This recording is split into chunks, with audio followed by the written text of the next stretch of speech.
Okay. So I'm going to call this meeting to order for Economic Development Advisory Committee. It's 12:02 p.m. Moving on to roll call. Cesar Guy. Present. John Villarreal. No. Okay. John. No quorum? Arturo Dominguez. Here. Julian Rafsky. President. George Altgeld. Elia Rivera. Guevara. Oh my God, I'm never going to get it right. You'll get it. Don't worry. Mayra Hernandez. And Ray Rocha. Okay. So we do not currently have a quorum, but we'll move on with the meeting. We do have two members that should be joining us soon. Moving on to the, well, we're going to move past the approval of minutes since we are missing quorum. Moving on to citizen comments. Do we have any citizen comments? No, sir. Okay. So moving along to action items. There we go. Hey. How's everybody doing? Hey, man, what's going on? So with George Altgeld being here, we officially have quorum. Instead of moving on to action items, if we can move to approval of the minutes, September 8th. Motion to approve the minutes. So Arturo motion, Mayra seconds. Any discussion? All those in favor? Motion passes. Moving on to action items. Update from EDAC committee members regarding the interviews for the position of economic development chair, discussion and possible action. Oh, I'm sorry. Yeah, I think that might be the wrong. I just, Oh, that's the Yeah, but that's different. that's the November one. Here's Did you another. go to the November?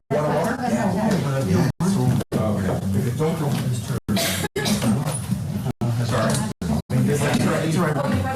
Yeah, but it's You like the date? You like the good. I thought that good to right? So for the record, John just joined us. So moving on, I appreciate you.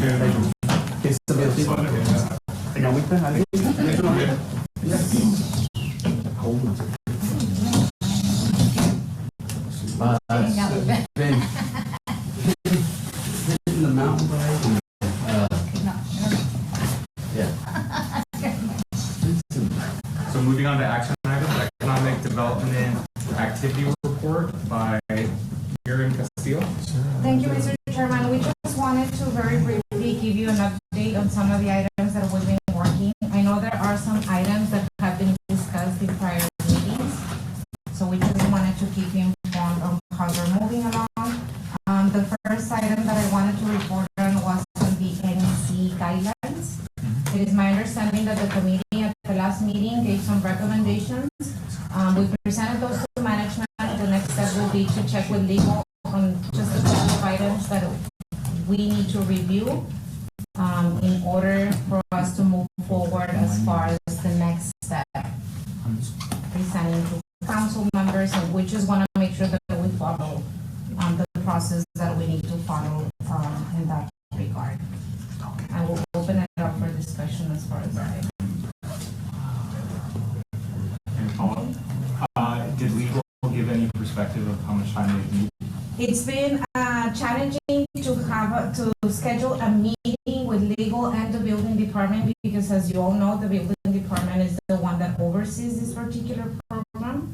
So the directive that we got from management was that we need to get together, both departments, economic development and building, with legal. We have tentatively scheduled a meeting for today, for this afternoon, so I will keep you posted, and that's not to say that we cannot keep you informed and not wait until our next meeting on the progress of this item. Is it possible, because one of the things that were discussed last is that right now Webb County is no longer involved with the NEC, which took a lot of incentive out of it. possible if the city can reach out and include West County in that meeting to see if we can bring back up to the table? We can definitely touch base with management and the involved entities and see if that's something that we can engage with as a recommendation by. I don't think we can make a motion on that, but I think that was discussed at another meeting. Who's your economic development? To be honest, I am not. His name. You know? Okay. James Flores. James Flores is, yeah. Okay. But it is my understanding that the dynamics of their economic development they're a little different from ours, but he's the director. Okay. Their department it's more grants, focused and Okay. Well, I guess if we can just extend the handout to see if they can join us, because out of everything we've done to update the NEZ, that would be the biggest thing. yes. And we'll make sure that we bring that back and we'll keep you informed on the progress for this particular item. And for the record, Join the- And just as an FYI, what county still has the energy program over I know. Oh. So, And I remember the last time, I'm talking 7 years, whenever we were talking to them, I think we talked to the economic development. I don't remember anything. it was, from my understanding, it was when the bottom fell out on the oil industry, when they pulled out. Yeah. I think it's safe to say that the oil industry changed since then. Yeah. So maybe they're open to rejoining. Any other discussion regarding the activity report? So with that being said, moving on to the discussion of possible action on scheduling a strategic planning workshop with the Economic Development Advisory Committee and staff. Mr. Chairman, yes. Can I make a motion to go back to action item A on the report? I just have a few more items that I would like. Oh, I'm sorry. Okay. So yes, Okay, on the cluster analysis study, I know that was another item that was discussed at the committee level. Discussion for this particular item, for the committee to further advise and recommend if we should go and start getting, quotes for costs, because we need to identify where the funding would come from. This particular item goes hand in hand with the strategic planning session, the other item, so it can be open for discussion once we get to that particular item, because I think both can be integrated. I think we've made probably 2 or 3 motions about cluster analysis. So if we can go and finally get that study done, I don't think anyone on this committee would be against that. The Unless only, anyone has anything to. yeah, the only concern or the only item that we need to discuss and we need to make sure that we take into account is the funding for the study. As per, we did reach out to management, we told them, that this was an item that the committee was recommending, and they're advising and they're directing staff to make sure that we identify and discuss the funding for this study. But we don't have an idea how much it's going to cost. That's part of the discussion, staff can definitely go ahead and start looking for companies and get the quotes, or maybe this is something that you as committee members, just like the church policy, if you have recommendations that you would like for us to consider. Didn't last time we had an issue with that because we had recommended someone, but they were told no because there was a conflict of interest with the company we were. No, it wasn't a conflict of interest. It's what we wanted is to hire a consultant that can help us essentially gives recommendations on what a church policy should look like. And the firm that was hired was firm that knows how to legally write it out, but could Yeah. not give recommendations on what that TERS policy would look like. So I'm not sure if anyone in here was at that meeting. Yes. We Yeah, essentially we were kicked it there. back and said, we need to hire a consultant to tell us. Yeah. So I think part of even that, this is all the same thing.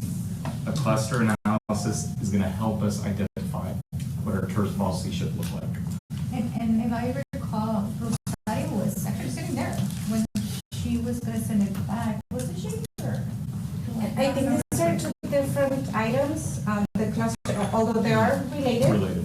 I think the items that were discussed or that were put on the table in motion, those were two separate items. One was the first policy and a subcommittee was formed. The other one was a recommendation by one of the committee members to conduct a cluster analysis, to recommend council members to conduct a cluster analysis. Right. Yes, Has that been recommended to them? not yet.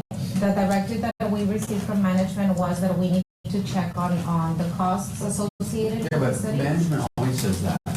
And so the play is to get it in front of council. That way council can say, management, find the money, versus the classic, management move is, we'll identify a funding source. And then we'll have the discussion. No, we want to get it in front of council so it can be top down and not just bottom up. And just to share with you, management, it's all, they're not opposing, and honestly, they're all on, they do wanna, for our department to consider this cluster analysis. That's the only item that, we do need, as staff members, we need to discuss and check, as far as the Tell funding them and we'll see if we use can. Tyler's discretionary funds in January. So couldn't the step be that our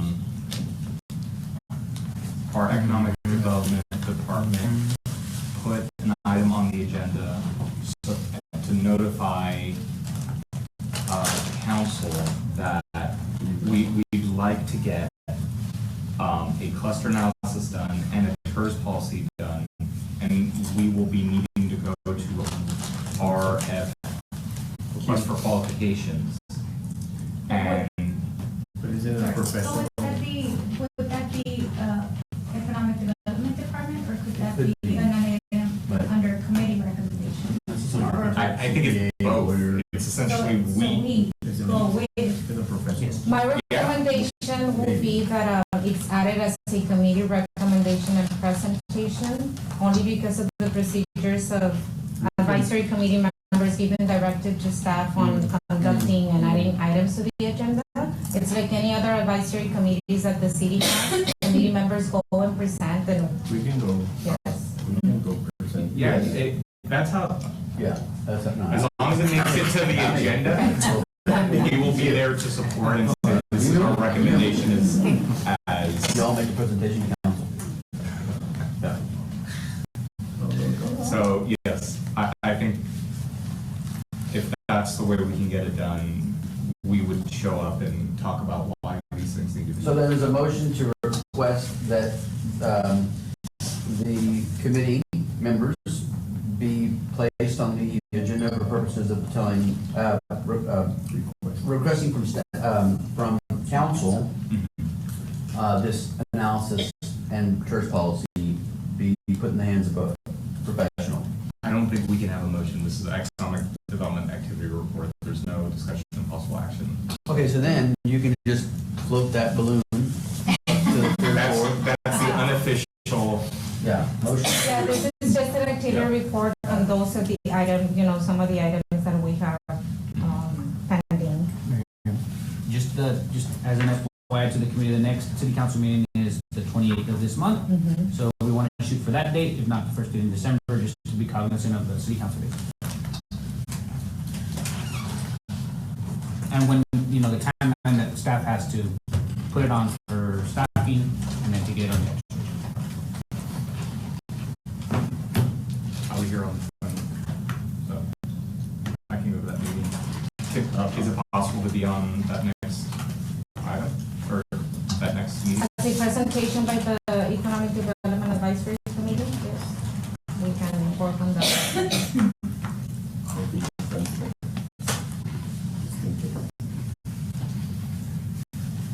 And I think that concludes my report on some of the IRAC items. It is my understanding that the same will apply for the church policy. I do want to ask, I know there was a subcommittee, and the subcommittee for the church policy, we're gonna give recommendations on possible entities or companies that could assist us in putting together the church policy. I'm not sure if there's an update from the church subcommittee. Specific firms?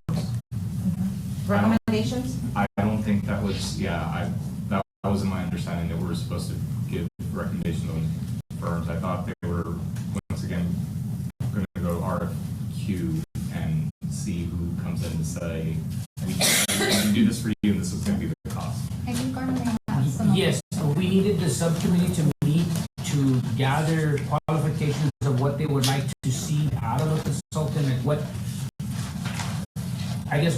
the ideal qualifications would be, so we could put that and type it into an RFQ and then send it out. The profile, because That's the the word. first, I guess, recommendation that the staff proposed, I think the profile of that particular company didn't quite align with the vision of the committee as far as the church policy. When we were looking, It was discussed that was more on the legal aspect of, things, not necessarily actual policies. The expertise on actually. Yeah, because the RFQ process is kind of like a job description when we post it. So to have, ideal criteria would help putting it together, so you can narrow down. I need to check my Google Docs because it's starting to come out. I think we had a discussion and we did like a bullet point list. And I shared it with everyone to see if there was something missing. But I don't think we ever formally said that this is officially what. Yeah. That'd be good. That'd be If you really could good. share that with us, that will help us. I'll take move your the money. item forward. so we need an RFQ, it's not a member service. Subcommittee or Yeah.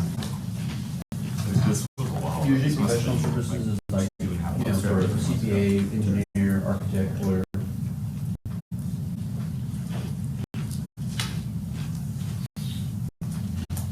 That concludes my report on items that have been discussed. Okay.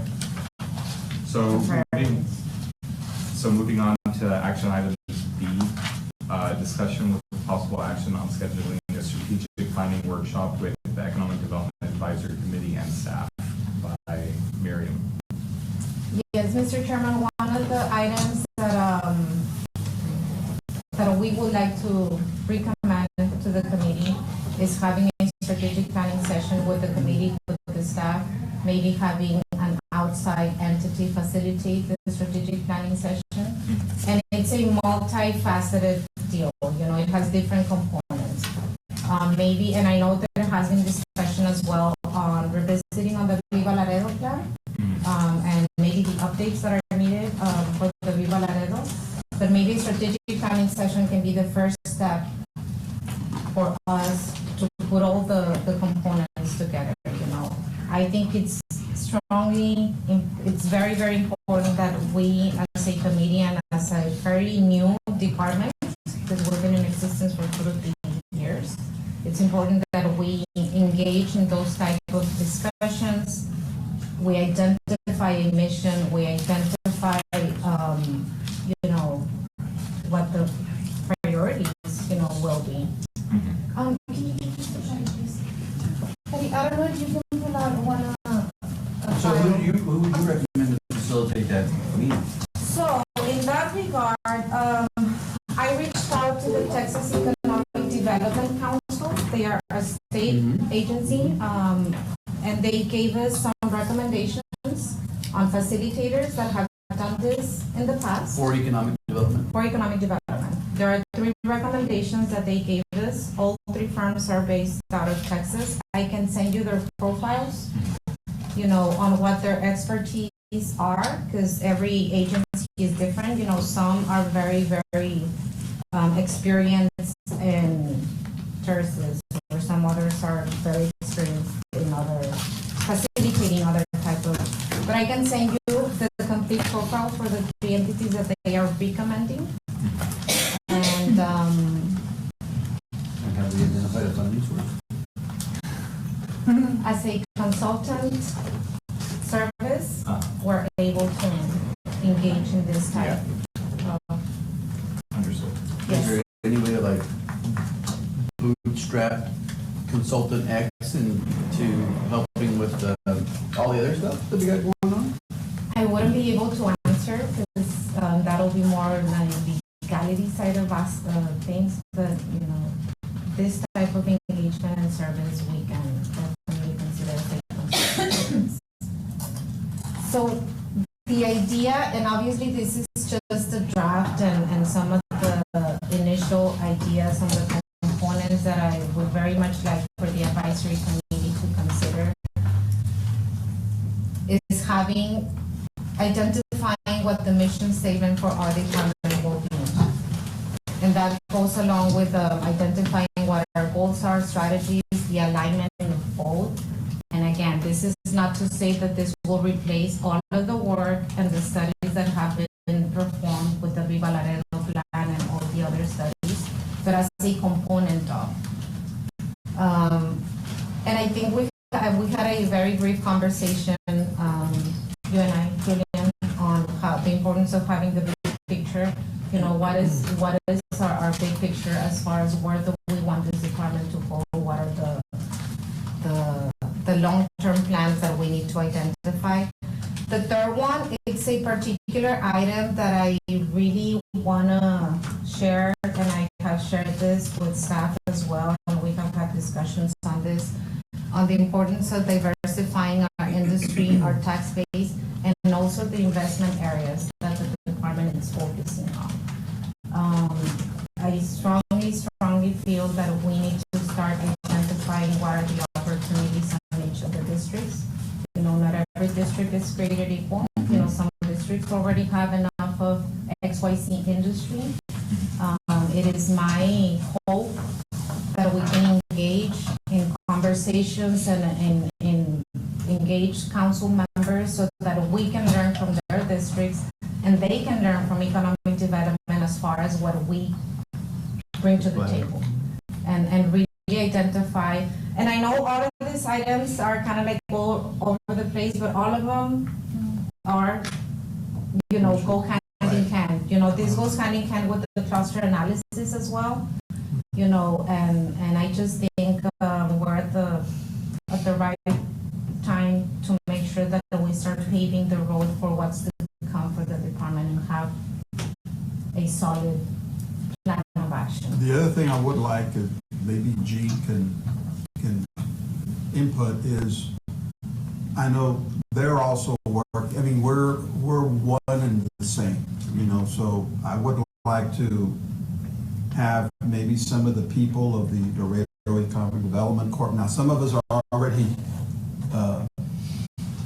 board members, right? There's 3 of us, but I know that we've also discussed there about the strategic plan. So I don't know, it's maybe we can coordinate. Give us your intake on that. Yeah, thank you, John. Yes, Dr. Rolando Ortiz leads our strategic planning subcommittee. And of course, the LEDC has tons of experience, the members, the board members, they're doing it for 50, 60 years, right? And that's some of the founders of industrial development still, whether it's them or the next generation. And so I've been communicating in the board meeting and also in Dr. Ortiz in our monthly board meetings that we're trying to put together a strategic planning, board retreat, whatever you want to call it, hand in hand with city management, city council, EDAC, if you will. So because we're all in this together. And so having us a part of it, would be valuable. Yeah, so, I mean, it's, and I know there's different functions, but I think Julian, Definitely the Committee dynamics are members. different. Actually, a few months ago, a couple of months ago, I had this conversation with Jim. And I did mention my interest to be included and keep our department involved and engaged on their strategic planning session. And it's a conversation that was, I don't think they have scheduled one yet. But yeah, that's a conversation that I had with Gene as far as our department needs to be a part of what the EDC, and vice versa. We're all in it for the same thing. We want economic development for our city. Right? So, and I like your EDD strategic plan. Somehow we can try and, because there might be stuff that we don't want to reinvent the wheel.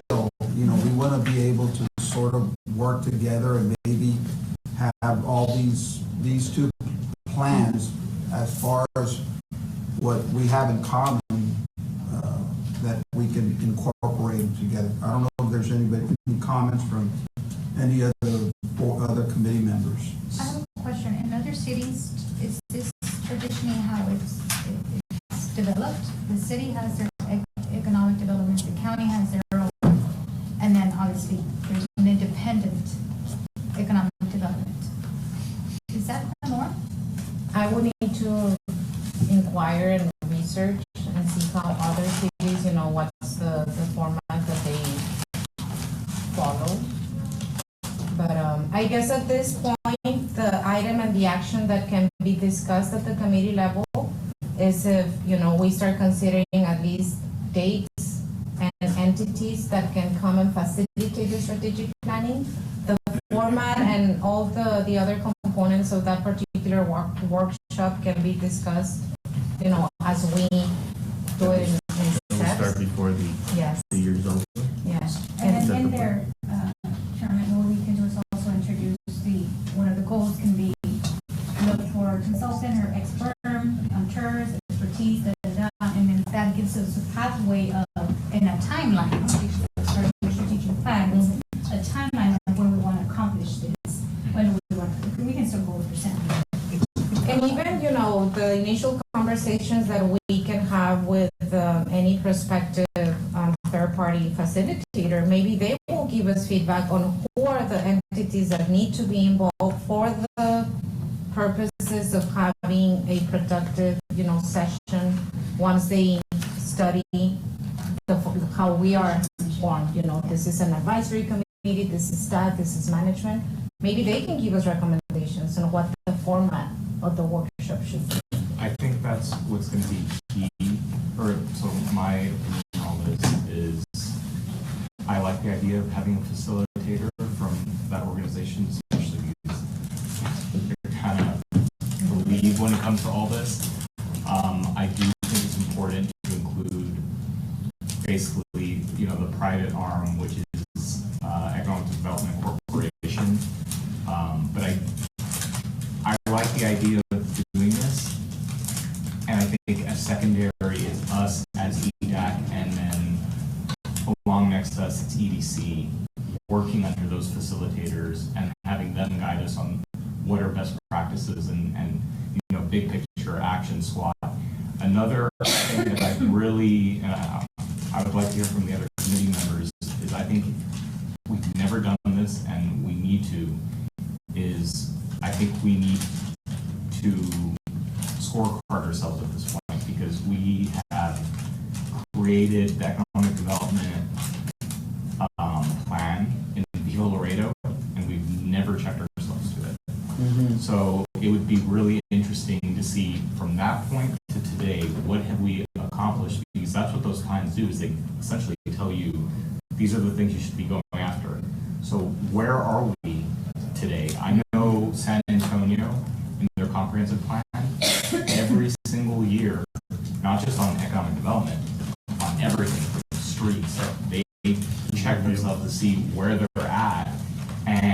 they revise their comprehensive plan every single year, because if they ended up completing something, they push it off the table and go, so what's our next goal?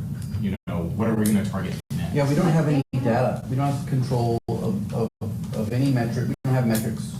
So it's you know. And they outsource that piece. Right, yeah. They haven't. The private it's not sector limited. really jumps in. Right. So they can't cook their own books. Right. Well, And I work with a couple of them. so is the EDC still primarily transportation, trade focused? George, a lot of our successes over the decades have been in transportation due to our location and our expertise. But we have had success over the last several years in some supply chain, cold chain, for instance, Mission Produce, U.S. Cold Storage, Mastronardi, and several others in the pipeline. So those are starting to get value add. It's processing within the facilities, providing that extra labor and investment. A lot of prospects, a lot of really good prospects that are beyond transportation and logistics. In the next year, I hope to make some big announcements there, hand in hand with the cooperation from the city and the county as well, because there are some developments outside of the city limits.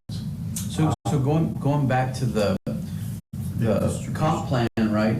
And specifically the economic development section of that, wherein there was this, the elephant in the room was that our portfolio is not diversified.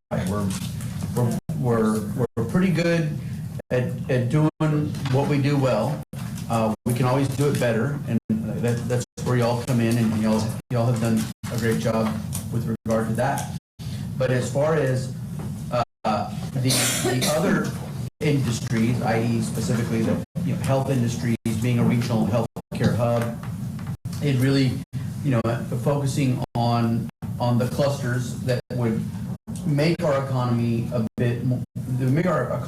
more robust, because we have so many eggs in that one basket, and we've done well for a few, but what the comp plan focused on was, okay, how can we maximize the most amount of economic development, across the board, not just this one cluster.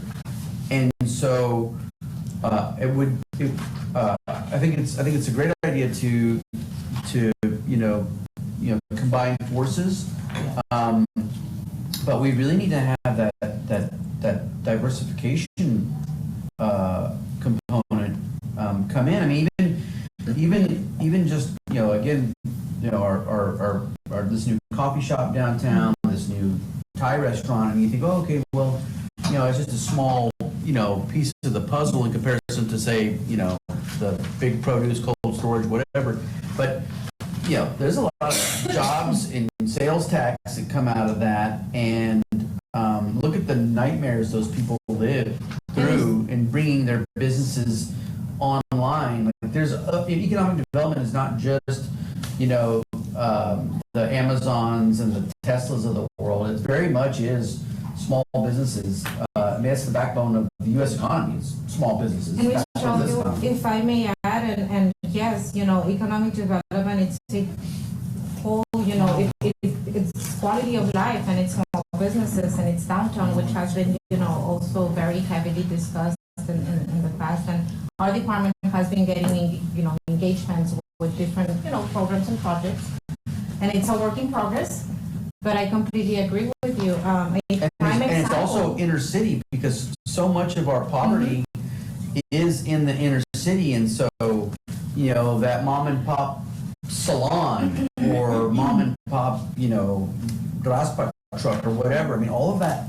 Yeah. We need to be really have it from that street level to this top level. There needs to be some cohesive.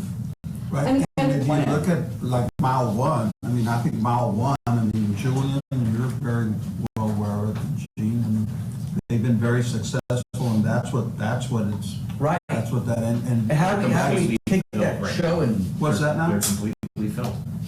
They're completely filled as far as, Every office is taken up. Well, Their that can membership- be an opportunity, for our department as well, what is it that our department can maybe What's next? engage in for, future budgets, maybe do there a- is a need for our department. Do a to mile have, one in South Laredo, do a mile one in North Laredo, And a it- mile one on the west side, like they That's, should that's be. not how they really work. So There's they're supposed to be incubator, Yes. you want them to grow all together because you want all of them working around each other, and that's how they learn from each other, possibly do other concepts. So then expand where we're at, or? So, Many incubators, I'm sorry. Yeah, no, go- Many go ahead. incubators are actually designed to be facilitated by higher education. You have a lot of them actually housed, again, I'm gonna go to San Antonio and Austin.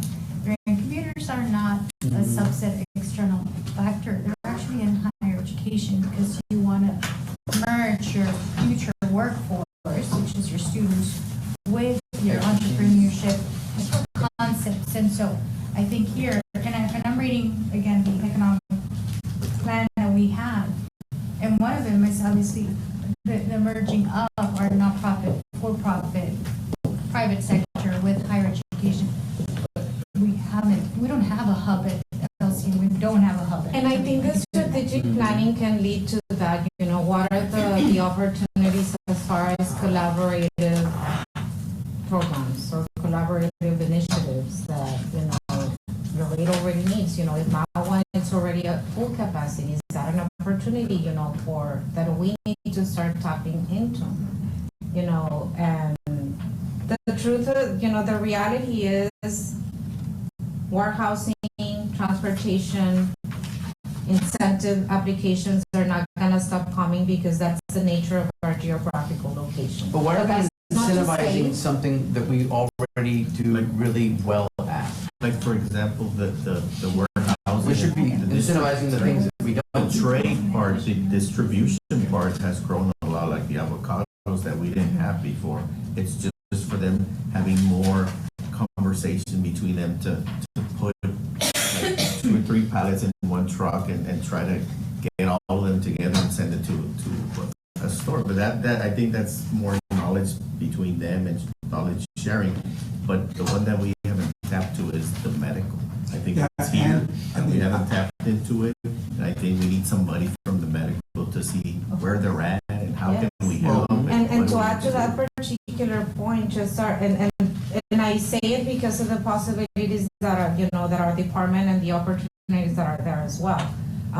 Back in June 2009, we got an interested doctor from the Valley wanting to open, and he'll be opening up, his location in downtown Laredo in December. It was like a 2 or 3 month, in the mental work. health, correct, right? And, I'm sorry? Mental health? Yes, mental health, Dr. Something we Mireles. need really badly. Yes, Mhm. and honestly, that's the first thing he said when he approached our office. I know that this is a service that is very much needed in Laredo. And those are some of the engagements that we need to take into account as well. Obviously, we did the whole introducing him to Laredo College, and we hosted several meetings, gave recommendations in some other locations, and he's gonna be opening up in downtown. But that's to your point.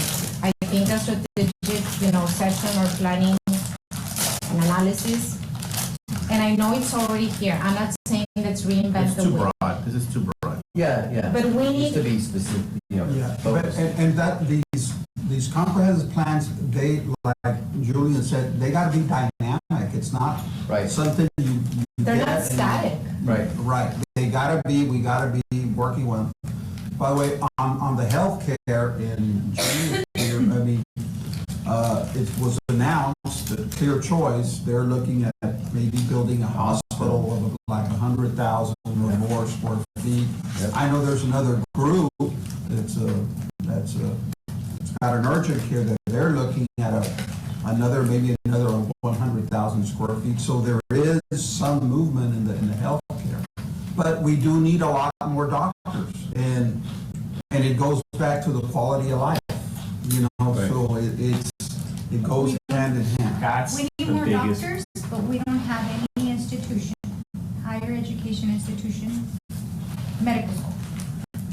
Yeah, They well, we have have to we have. And then you're talking the about residency competitive, program. mean, how many, the residency pro is what, 30, 40, The number went down. huh? The number went down. Yeah, I mean, The, And it was because of the quality of life. Students say, why am I gonna go to Laredo when I can go to my Right. residency into the San Antonio, Houston area, and then I'm already secured a top paying position? We can throw as So- much money as we can for a hospital, but if they can't hire staff, because the Right. staff doesn't want to be Right. here, we're gonna suffer. So I think Even We- the we need to CEO of change- MC Just told us. And I think- you don't have enough student nurses to help us out. And these conversations are the conversations that need to take place at the strategic planning session, because that's what it is, you know, it facilitates Right. this type of brainstorming and identifying what are the steps and what are the components that we need to, you know, what comes first, the chicken or the egg, yes. And I think and this is very good discussion and conversation, but I think that's no, it's the whole purpose of having a planning session. Not to replace It is an actual. well, to fine tune it and update it. and like you said, you know, let's evaluate where, you know. And I know we have, as per your request at the last meeting, we have a guest that's gonna give us an update or a presentation on, yes, so I just wanna be mindful of. Yes. Does anyone want to entertain or submit on a motion? That we do have a economic development facilitator with a focus on the medical industry. To No. No? No, we're just gonna make a motion just to The planning workshop. To have the strategic planning schedule workshop. a strategic planning workshop. And- Not to limit But, yourself. yeah. But can we at least have somebody with some expertise and? Well, the stakeholders. Okay, if I may, Standing. my recommendation would be that once we identify and like we submit the profiles of those facilitators that they were recommended by the state organization, once we select a facilitator, I think it will be beneficial that we provide that facilitator the areas that, you know, this Okay. is our current state, this is our dynamics, this is how our department works, this is, you know, how the city works, and these are the areas that we would like to cover, but not to limit ourselves, like Mr. Landing said. Let me just I say cannot something think. real quick because it came up here. It's been a great motion. There was an item on Monday City Council agenda related to, you know, how the city contracted a company to come out and do an analysis of our healthcare and our underserved situation. We have a tentative draft report already. And the draft report is pointing towards sufficient bed space. However, the physicians are the issue. And so. As far as the tracking and keeping, Correct. And quality of life is one of the issues Right. associated with that. right, So we recognize, and we've been saying it all along, while we were running through COVID, there was a lot of empty beds because they didn't have people. Even with all the federal nurses and state nurses, we couldn't fill our beds. We had a lot of empty beds. well, they were paying crazy money for Over nurses. $100 an hour. You know, so, And they still don't want to come?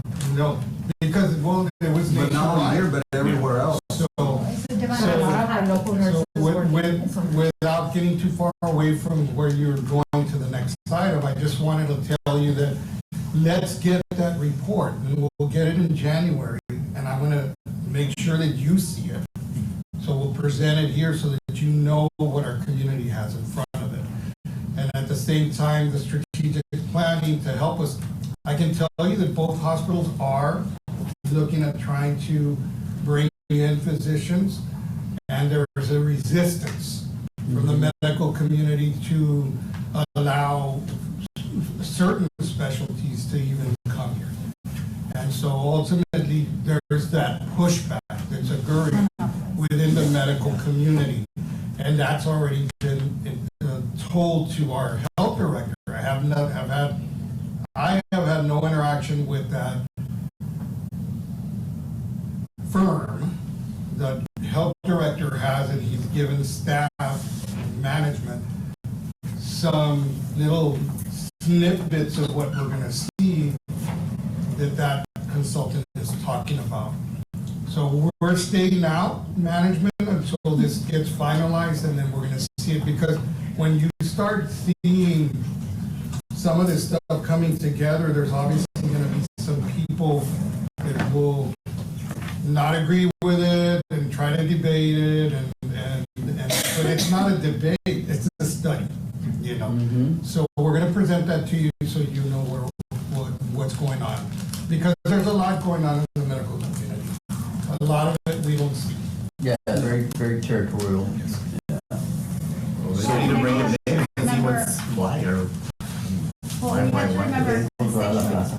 How many of our constituents have insurance? Some of what it them, is. because we're a border town, it's so easy to just cross the river. Whatever medical support you need to come back, especially, because we don't even have a study of how many Laredoans don't have insurance or medical services. I wanna say, what was the number that Edmo Lopez shared, 30%? Or 30% of the community are insured? Only 30%. Only 30% are insured. If I'm not mistaken, that's the I number? believe it was the The other other way way, around? 30%. Underinsured. Whereas the rest of 30% Texas. Wow. It Well, was the you'll- reason we you'll get a updated report chapter to- 380 to require insurance for. Yes, and that's the reason for that piece. It's actually not a So, bad number. so the motion This is is, her motion. I cannot make a motion. okay, so the motion to hire or reach out? To hire? Contract. No, To contract, no, evaluate. Evaluate. No, you're the facilitator, right? yes, Yeah. yes, Contract. to contract a facilitator to help us, our strategic plan.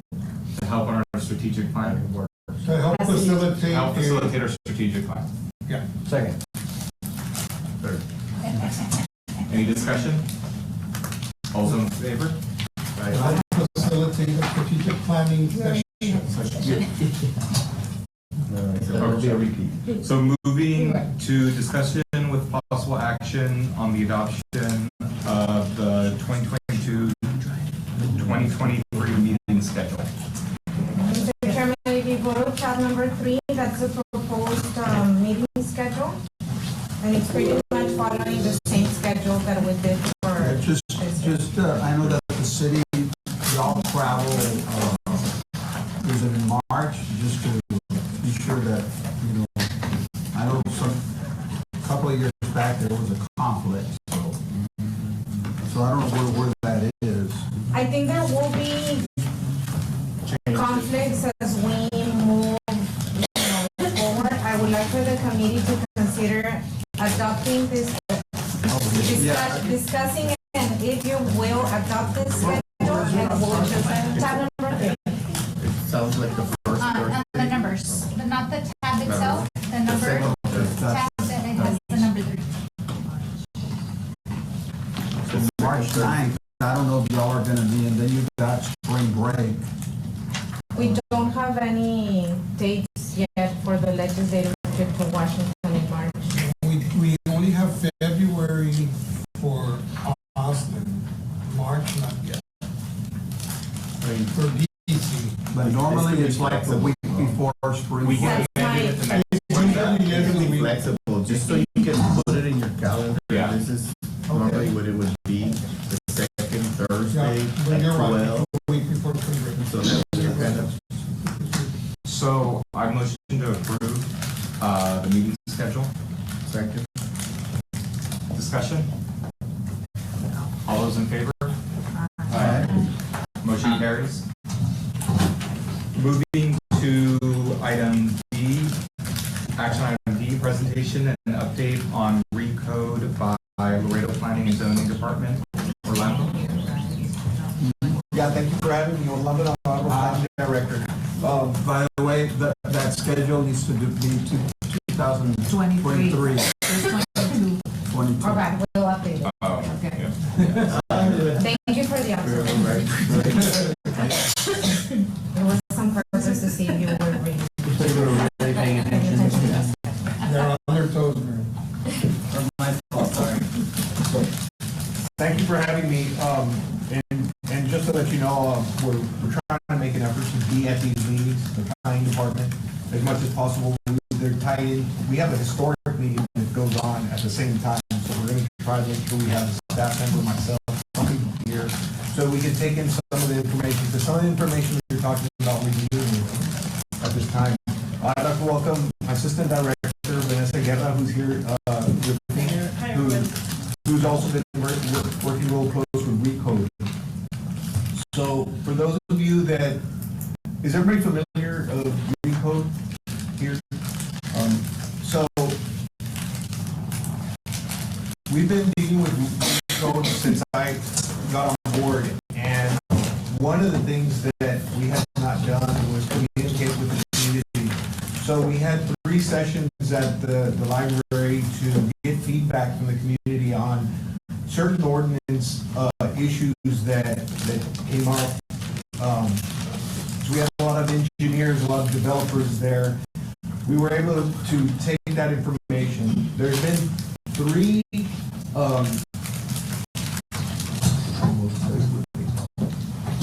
revisions to the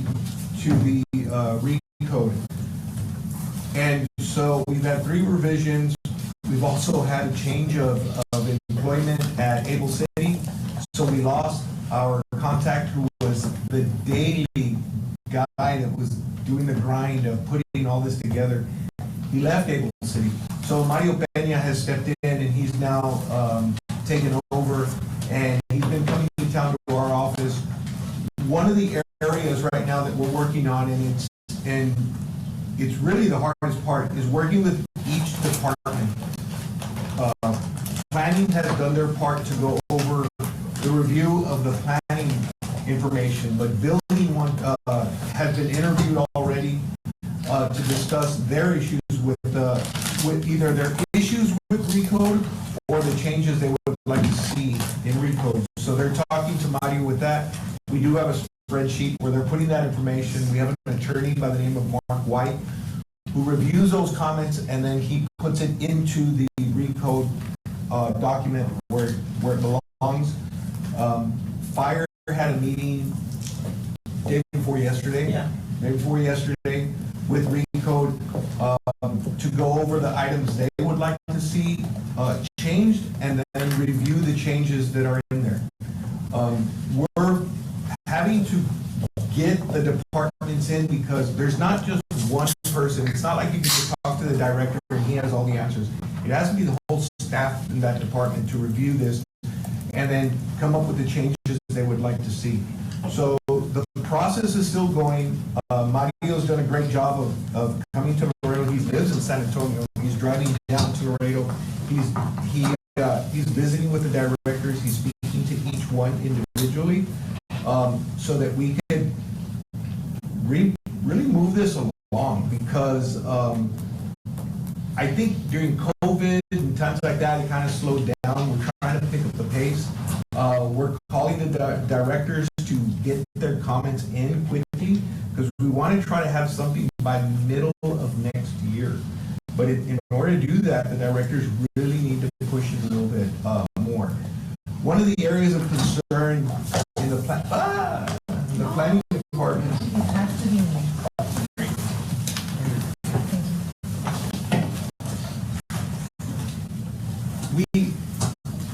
The concern that I have is the major change that you're trying to make on things that we probably don't need to make major change. Like what? Like zones. So right now, we have our zones. They wanted to bring in different names. So, but it was the same zone. They just changed the name. So we're like, well, we don't really need to do that. I mean, we can leave it. And then they have some zones that we want to pick up and put in. So we just don't want to confuse the departments when they're looking at this, or the people. Because one of the things is if we make the name change of the zone, but it means the same thing, people are gonna be up in arms saying, wait a minute, I lived in an R1, now you're telling me that my zone was changed. Well, no, it wasn't changed, the name has been changed.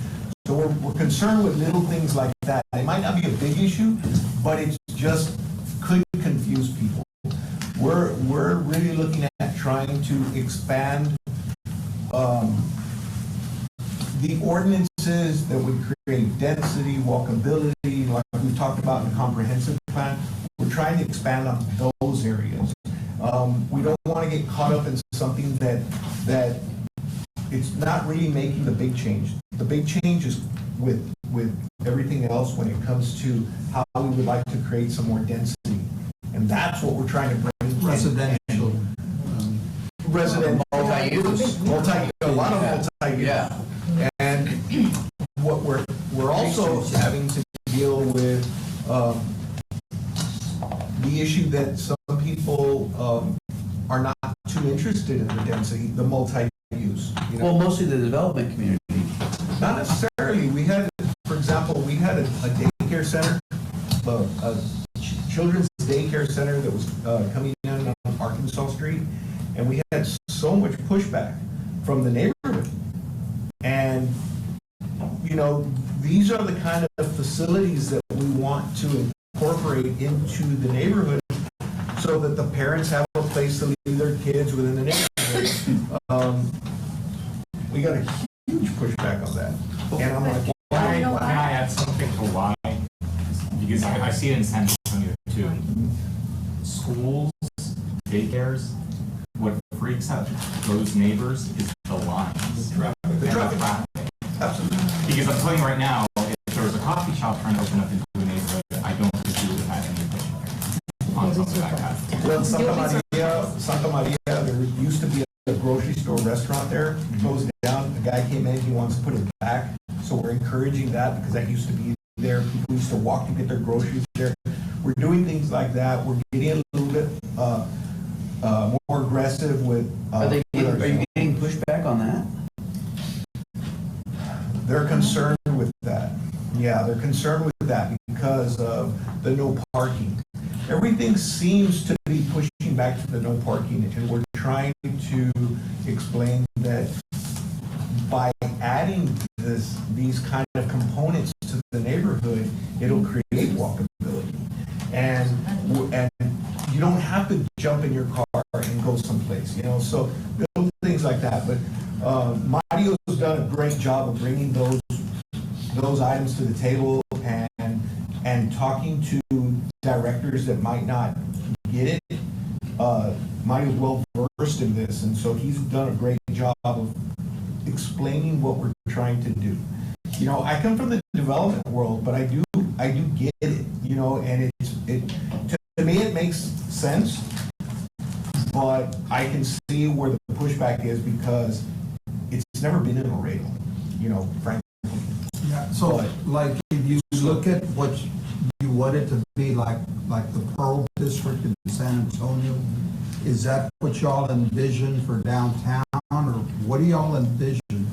So as far as like when you recode and you're able to get much more. Well, the data says that if you don't have people living in your downtown, then your downtown will never come back. So how do you incentivize housing in an abandoned downtown? How would you convince a developer who could build brand new for, you know, X amount of dollars per square feet to have to go downtown and have, you know, be a lot more, plus all the red tape.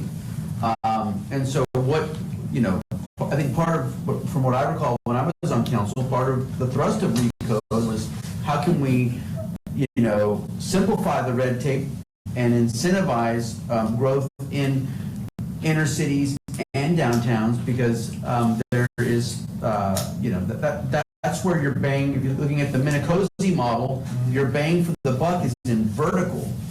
Your bang for the buck is not in urban sprawled out. That works good for conventional, residential developers, I mean, it's great, it's spread it all out, but your tax base is like this versus, the hotel, Hamilton, which I realize is not on the tax rolls, but you know what I'm saying, it's that vertical growth is what creates a tax base, and which, if it's mixed use or multi-use, and has mixed use housing, now you've got, a variety of different incomes living in one concentrated place. So now you have all these rooftops, if you will, people, and those people are going to eat, and they're going to need to, buy groceries, and they're going to need, access to other types of businesses. And so the formula has worked in every other major city in Texas, and probably every other city that you would ever want to go travel to yourself. But for whatever reason, it's never worked here because we just haven't brought forward the types of codes that you could read. And the other part of Recode is to simplify things so that you don't have to go and kiss your council member's ring to get a blessing. You shouldn't, Hank Sames should not have needed a special use permit to dump millions of dollars into downtown. There should have been like red carpet, not red tape. Right. Like, hey, yes, of course, let's do this here. George, But can I right add now, something? reversed. So, completely in agreement with everything you said, but I'm going to tell the story about Rad Coffee, which I know you guys went above and beyond, but trying to help them. But you guys are limited by the code. Yeah. And we can incentivize coffee shops, all these things to go into all these blighted areas. But according to our codes right now, they can't. Right. How many loopholes did you guys have to find? Or how much energy did you guys spend trying to figure that out? I'll tell you, the attitude that I'm taking is every person that comes in has a great idea. And we're going to try to get that idea out there.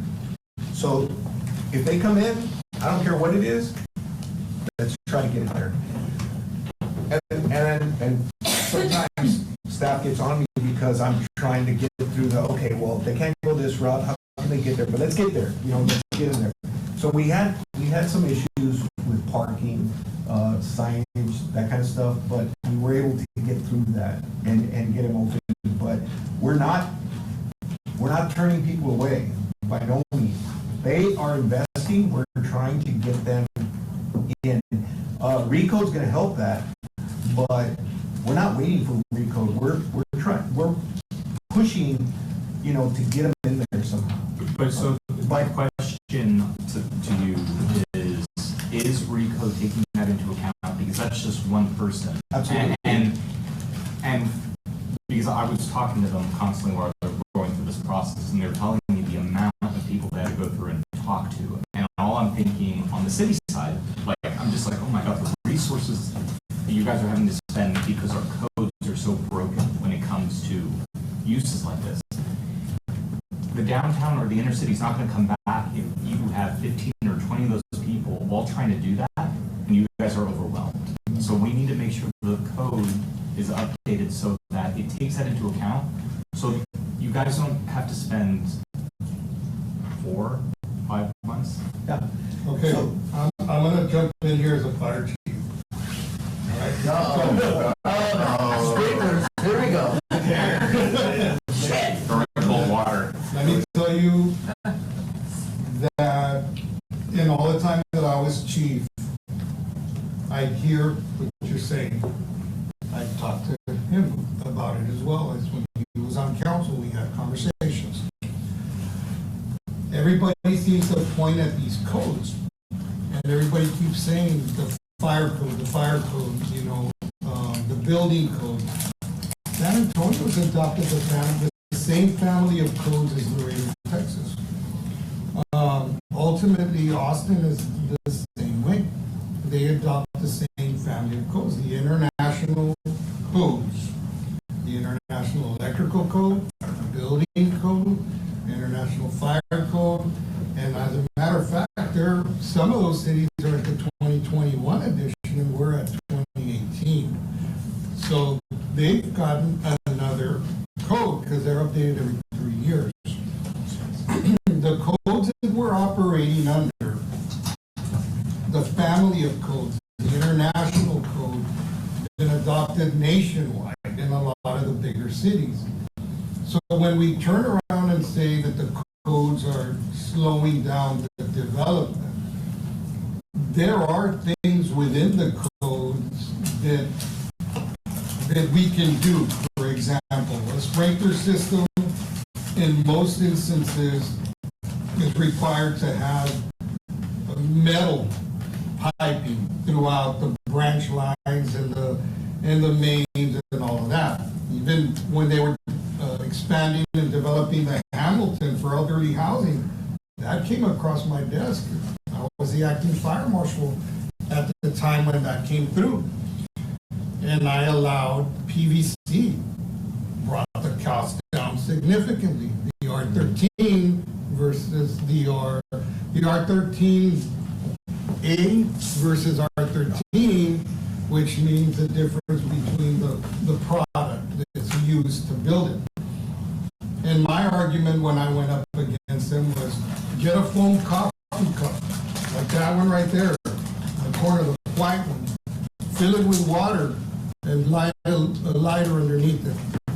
It won't burn it. So fire is not gonna burn these tubes.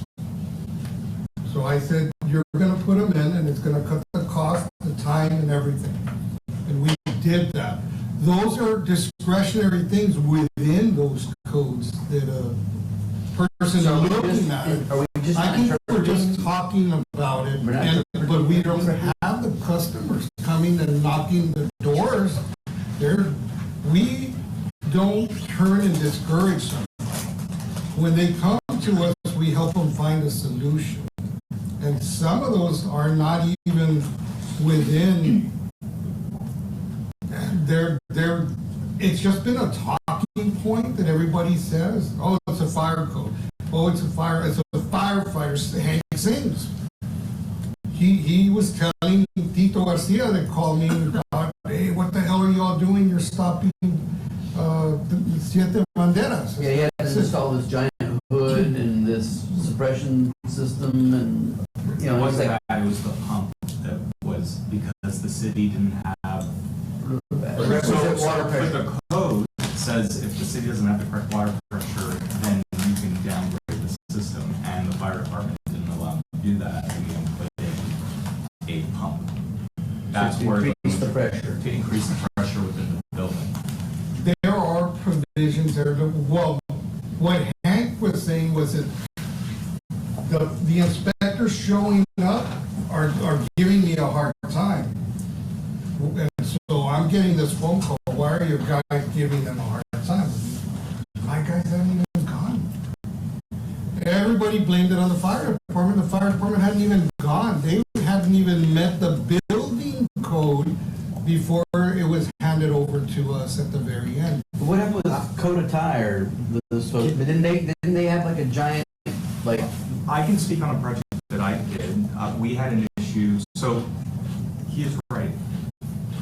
When it comes to fire code, and when I said that we need to update the code, like, for example, San Antonio has ITC, we don't have that here. And that's referring to parking ratios and everything.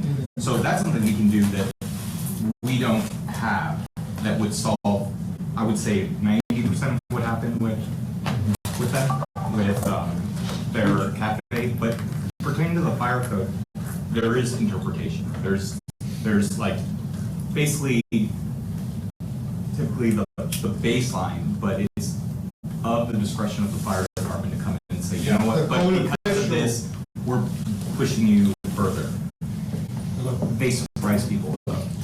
And I will say that because when we did Buddha Beer Garden, we all we needed to do, because the amount of exits that we had, is we didn't require a fire suppression system or a fire alarm or anything, because it was, I think, 900 square feet at the bottom with 3 exits and 2 exits on top.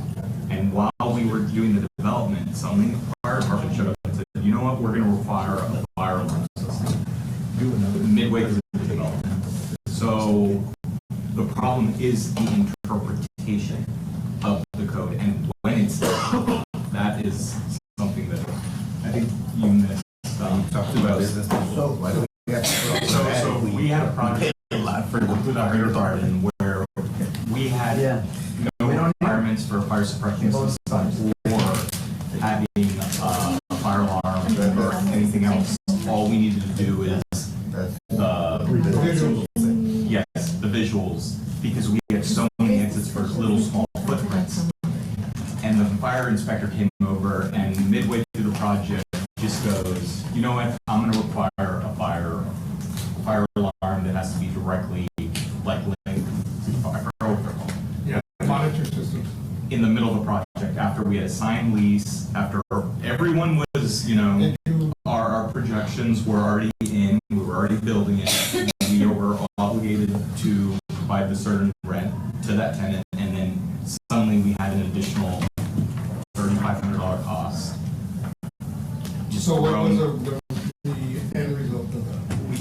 we had to do it, we weren't gonna stop the Did you end project. up, did you ask to speak to the marshal or the? I don't remember at the time, I had the architects handle it, but the architects came back and said, this is all we can do.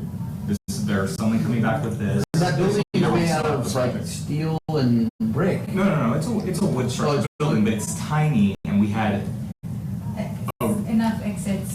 enough exits per floor, it's 2 floors, Yeah. to basically evacuate the building, especially with the occupancy numbers that we had. for it. The reality is So, sometimes some people are afraid because there could be quote unquote. Yeah, that freaked us out. I mean, That freaked us out for the next project, No, you're right. because when, for the downtown and inner city to be redeveloped, these are redevelopments, usually you're signing leases and then you're building out. You're not building, investing millions of dollars and then hoping someone comes. So and to be competitive and attract people downtown, your rents have to be lower than the north. Right. So you're already squeezed a lot of the time. You're right. I just think that we do need to take the opportunity to review them and look at Yes. possibilities that make them safe. Yes. Make them safe, but at the same time, not overkill it either.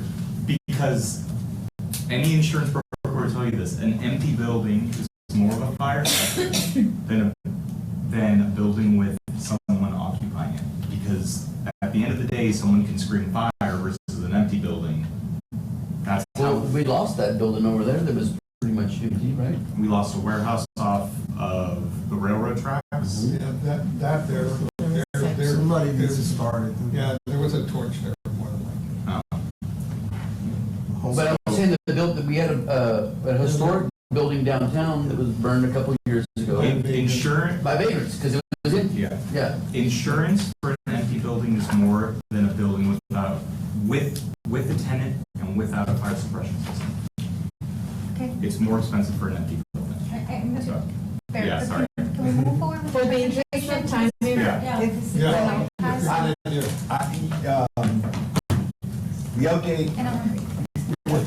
is that the departments they're meeting with, the recode consultant so that they can go over their departments.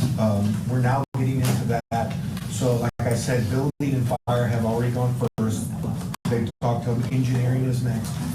And so that they can get detailed changes that they want, done, so we can move this thing a little bit forward. So we're going through, because what I don't want is I don't want, a director to go up when we're presenting to say, I never had a chance to look into this. So everybody's getting to look at this, so that at the end of the day, you gave your input. If you didn't want changes, it's going forward like this. If you want changes, we can put them in, and we're moving this thing forward to council so we can get this thing going. But, yeah, no one had talked to the director, so we're focused on that right now.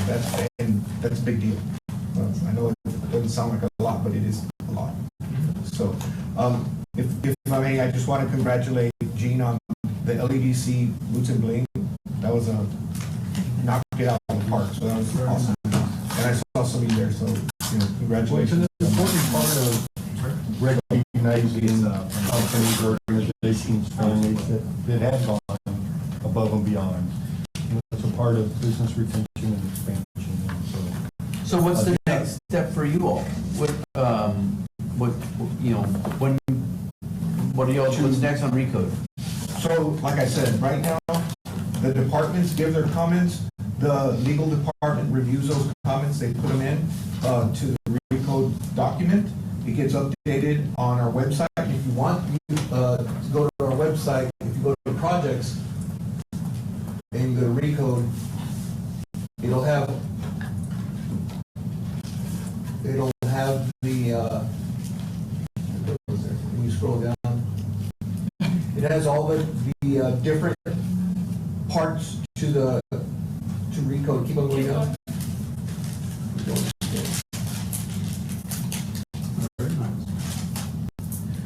So for example, intro, if you click on that and you open that up, you'll see that we had 3 drafts. And then intro, this is what it talks about. So there's some generic information in there that we work on. There might be, when we go through this, there might be definitions that we have to include. So we'll drop down to definitions, update definitions, and then come back. So we go through that. So you'll see that every section, so if you're interested in a certain section, you can go to it and it'll tell you what's in it, and then you'll see the 3 drafts. Now, we did request, they haven't done it yet, but we requested that the change be next to what the original is, or what the original is and the change, so that you can get an understanding of what the difference was. We haven't gotten that from them yet, so we're really pushing them to get that, because if you read this, you're going to have to get out of that, go back to the old, read it, then come back to the new, and we want it there so that you can read it, and it's faster for you to go through it. We're asking for that kind of information. And how long has that been up? This is a long time. Okay. Before I even, so we're updating the website as we go, and that way anybody who wants to review it can. But right now, the directors are having to meet with them. No one's called the directors. They've called the directors, but they're just busy with other things. So we're kind of pulling them in and saying, you must get this done. And management's making that a directive to the directors to That's right. work. That's right. And we're trying to hustle through this, because right now we're in the election time. So right now is the time to get this done, because there's no action right now because everybody's running for office. So but if we can get it through this, we can get it to spring of next year and present the items, and then possibly go to a workshop. I have a question, sir. I know you mentioned the outreach.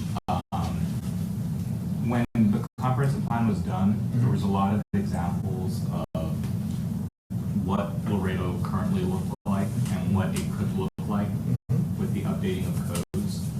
And they actually had a lot of citizens vote, and I think they did a survey also where they put these images up. And obviously, overwhelmingly, there was all things that currently cannot be done under our codes that were images that were selected by the community. Is there any outreach to show the community, not necessarily these legal definitions of codes, because you're not going to understand that, but what it means when it comes to what can be constructed with these codes? Is there any plan to do outreach on that? We're getting ready to do some more outreach, but we did reach out. When we reached out to the engineering community, they were asking those questions because we do get into fire code issues, fire lanes, pushing the buildings forward, taking up setbacks. We're doing traditional setbacks and sending it back. This is changing it to where we're actually removing setbacks, moving buildings up closer to the sidewalk. We're looking at one of the things, the problems that we have in some density projects that we're doing, housing projects. The developers are currently just doing small lots. That's it. That's not the plan. That's not how that works. So we have traffic issues, we have parking issues, we have issues that we can't get fire ambulances into the area, stuff like that. So we're having to call calling the developer, we're looking at their plats, and we're saying, you need to incorporate more into this. What they're trying to do is just cherry pick what they want, but they're not using the full picture of how this is supposed to work. Yeah, they're not making So- spaces where people will want to comfortably live in. No. But to Julian's point, what I think that, why that is so important to have those images and that public input is because your department and your bosses, the city council, are going to need political cover. And so if there is community engagement and there is people checking off the box like, we want this, when those developers come knocking on your door screaming the sky's falling down, you'll be able to tell your elected officials, hey man, like, you know, we canvassed these neighborhoods and the community, and people want Pearl type districts. They want to live here. This is the type of quality of life that they want. So, you They've know. said that. I think. Right. My point is they've already said that. So They do, we should yeah. focus on that. But I do think it would be really good to update the community where we're at with the current codes. We have in the In a budget, visual perspective. in the budget and in the plan for the city, there's money set aside for more community involvement to the stakeholders, so that's coming up. We're just scheduling to try to get the departments done, and then we'll go right into that. But we have about $60,000 that's set aside for community involvement. So in Talking Table City, they said the money's there. They just want to get this done so that they're going with something that they can present. Awesome. But so, yeah, so we're working with the budget, but there is money to get out to the community. It's not, it's not a bad plan. I come from the development board. I came in going, and then I started reading it, and it makes sense. I want to see a little bit more of where we do have density, where we have the grid system to kind of enhance it a little bit more. So I'm looking for money to do that. But we're also trying to get out there. We're talking about annexations, whether we can, slow down on annexations, because we're not, our water lines, our sewer line system is just not out there yet. So that's complicated. But we're talking about that and kind of holding back maybe a little bit so that we can grow and fill areas. So that's There's a lot being of talked people about. that That's are being talked about. potential tax generators for the city. But That what- already have the infrastructure in the ground. But one of the areas that I'd like to see, and I'm getting off of recode here, but creating opportunities. And I'll give you the one opportunity, the Evelyn Hotel. We tried to save it. We weren't able to. The guy knocked it down. So we have that story to talk about. But since he knocked it down, we've had a national chain that wants to come in and put a hotel there. So yes, we could have saved it, but I'm trying to see the silver lining of the story. But we created a space, we created an opportunity, and that led to something. And in hopes that we can create some more opportunities out there to bring people into Laredo, to start investing in Laredo. And it's the opportunities we're trying to create. The Azteca neighborhood, there are some areas there that we can create. We just bought the park over here by the river bend, and there's some areas there that we could probably incorporate some condos or townhomes or something like that. We put money into this big park, we need to work on that way. Creating the opportunities, we're bringing the Realtors Association into the downtown area. We're getting ready to do a tour with them of some of the open space that are ready to lease. And I took the Parade of Homes concept, but did it with the downtown businesses. So we're going to be bringing in the realtors to go through this in hopes that they might have an investor that wants to be in the downtown area and bring some ideas. We're getting ready to do that tour. It's a little of everything, but we got to create opportunities. And so that's kind of what we're doing. Anybody who has a business that wants to come in, when they come into our office, I'm calling in engineering, building, utilities, myself, fire. Everybody comes to the table and sits down with the person before they even spend a penny, just so that we can go over the plan. Because a lot of times times what happens is some of the things you're talking about, they jumped into it, and then they're realizing some things, so we're trying to bring them ahead of time. We've had people from Dallas that they want a meeting, we do it overnight. We do it on Zoom if they want, but we're trying to communicate with them because everybody talks about how Laredo is not business friendly. But a lot of times, these guys have pumped in a bunch of money into their designs without talking to us. And then we have a problem. So we're trying to get out there. We just went with economic development to their International Council of Shopping Centers. I sent a representative with them so that they could talk about engineering and what needs to be, what do you need? What capacities do you need as far as sewer, water, power, gas? Like retail? Everything. It could be, well, that one's specific for shopping centers, but. Aren't shopping centers like on their way out? Well, that's between, them, but, well, let me watch.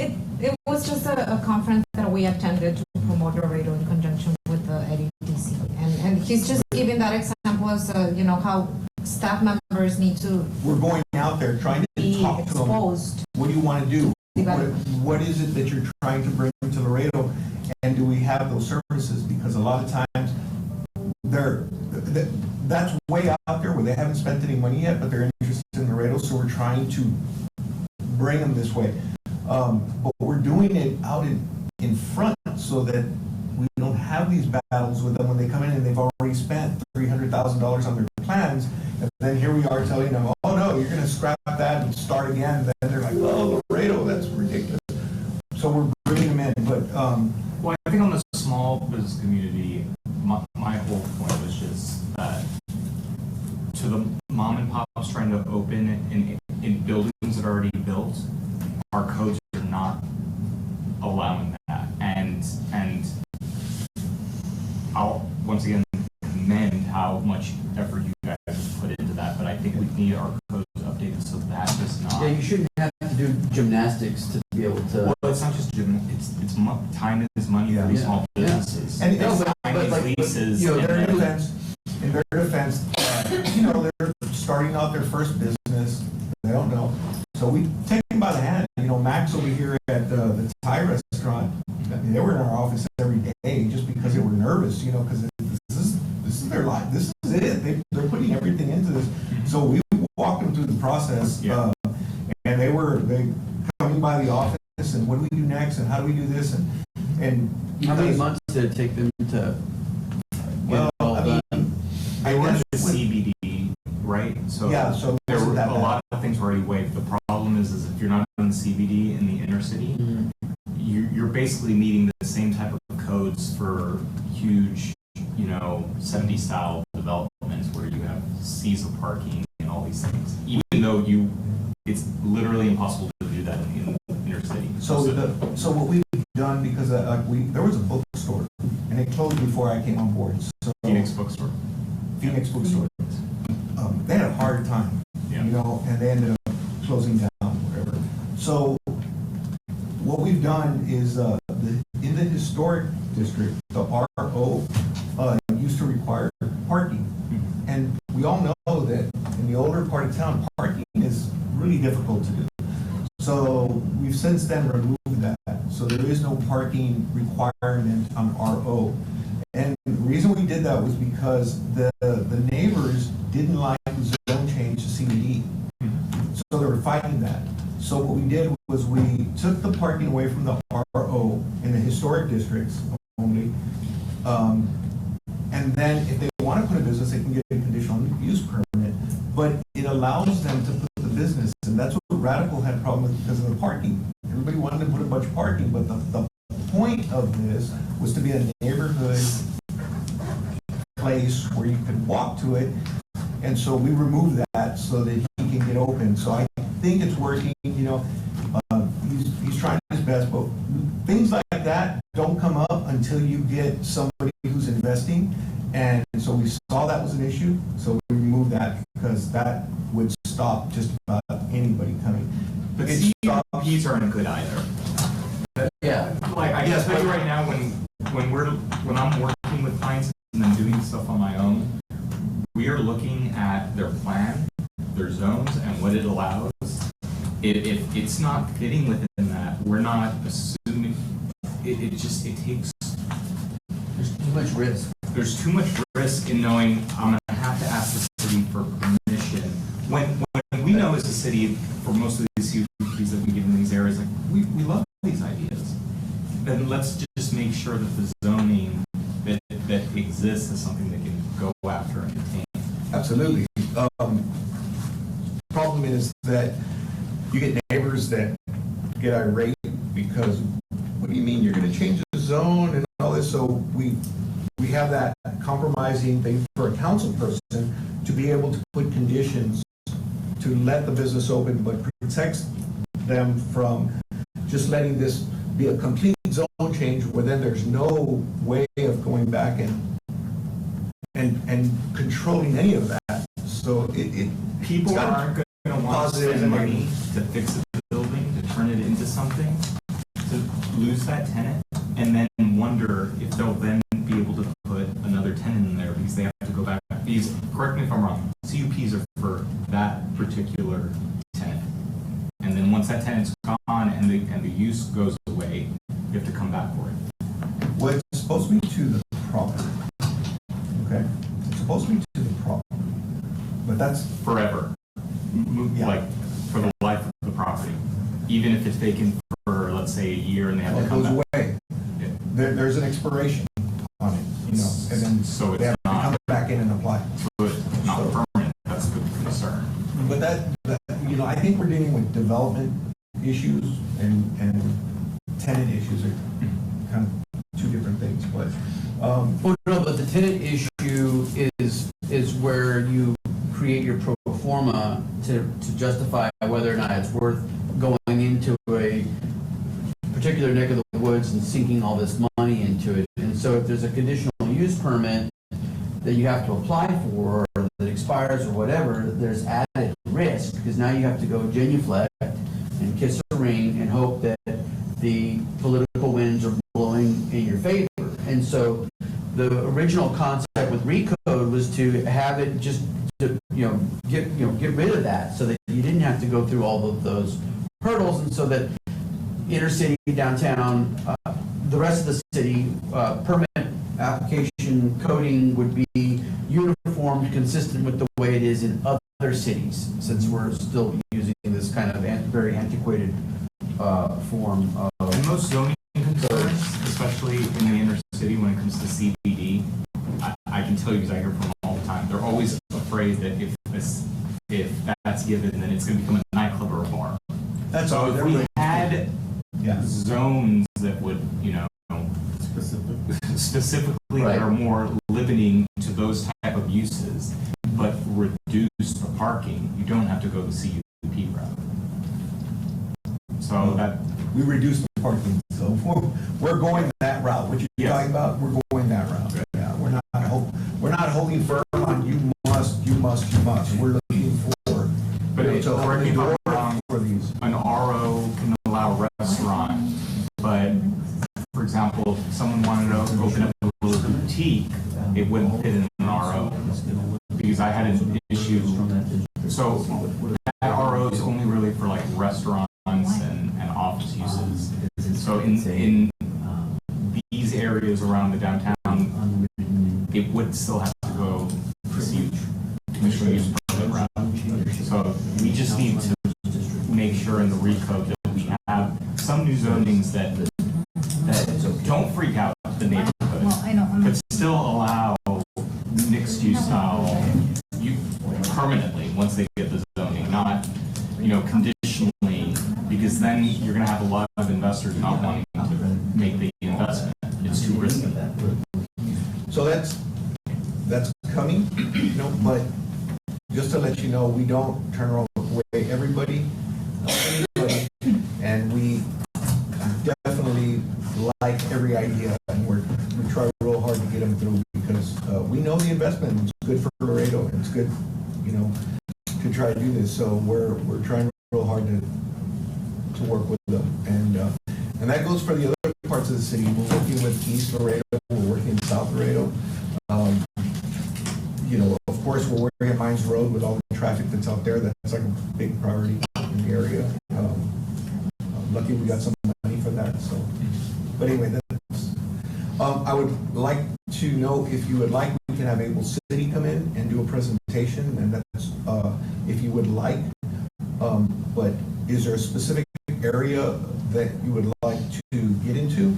Zones, is that more? I mean, that interests me, but also I mean, I think, you know, it would be good to know I would like to hear from Able City, and I would like to hear from them specifically on what kind of input are they getting from the different department heads, because I think that it is important for them to be able to share with us that information, because they, if I'm not mistaken, I think they've done, I know they've done projects in other cities and in the valley, and they would be able to at least share the perspective of how it works in other cities, and how, what are the things that they're trying to accomplish here in Laredo, so that our codes are consistent with how these other big developers are able to operate, or even in small businesses are able to operate in other cities, so that we have a good, you know, kind of apples to, in this case, oranges comparison. You know, we need a mirror. Well, okay. Well, that's good, because at least it gives more focus. Yeah, We can come in and talk about that, but yeah, definitely. That would be Because it's so big, but like that, I can definitely talk to them and say, okay, let's put something together. so if that works with you all, I think that would be helpful. I'll talk to Mario, I'll get a date and everything, and then I'll coordinate with Miriam to put on the next, Awesome. the next meeting. Thank you, Orly. Yes. Thank you, Arlene. Any other questions from any other members? Okay, fire